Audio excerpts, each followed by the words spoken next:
With the rise of anti-intellectualism, I want to remind you that most experts actually can be trusted. These are people who spent years of their lives studying certain subjects that they could actually know them really well, better than you or I. And a quick Google search is not going to make us experts if we didn't take the years to study the topic that they did.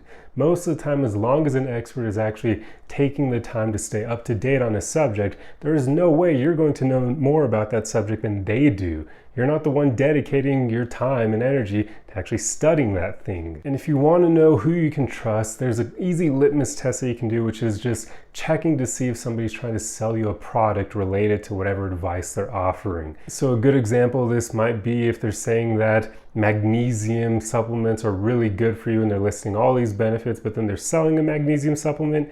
It's a bit iffy there. I'm not saying that magnesium supplements are bad. I'm just using this as an example because immediately it shows that they have an underlying interest to sell that product to you. So they may lie about it. They may lie about the benefits. So be very careful with that kind of thing. Another litmus test you can do is trying to tell if they have a hidden agenda or ulterior motive that they're not quite sharing. And with that, it is a bit more difficult to tell usually, but what you can do is check to see if the research matches whatever they're saying. Because usually when people are trying to sell you an agenda, they're going to tell you something that's a bit not the norm. They'll try to tell you stuff that like saturated fat doesn't cause heart disease when there's a bunch of science showing that it does. So hey, if you're trying to sell me on the keto diet or the carnivore diet, you're probably going to tell me that saturated fat is okay for me because you have that hidden agenda, that vested interest in trying to turn me in that direction for whatever reason. So just be careful out there. You can trust most science as long as it's something that can be proven time and time again. If it's been peer reviewed,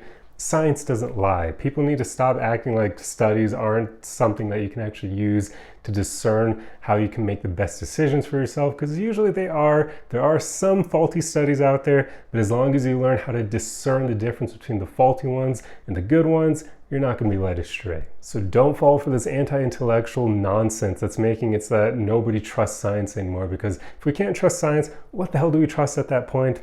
Just be careful out there. There is a lot of misinformation, but if you follow the science, it usually doesn't steer you in the wrong direction.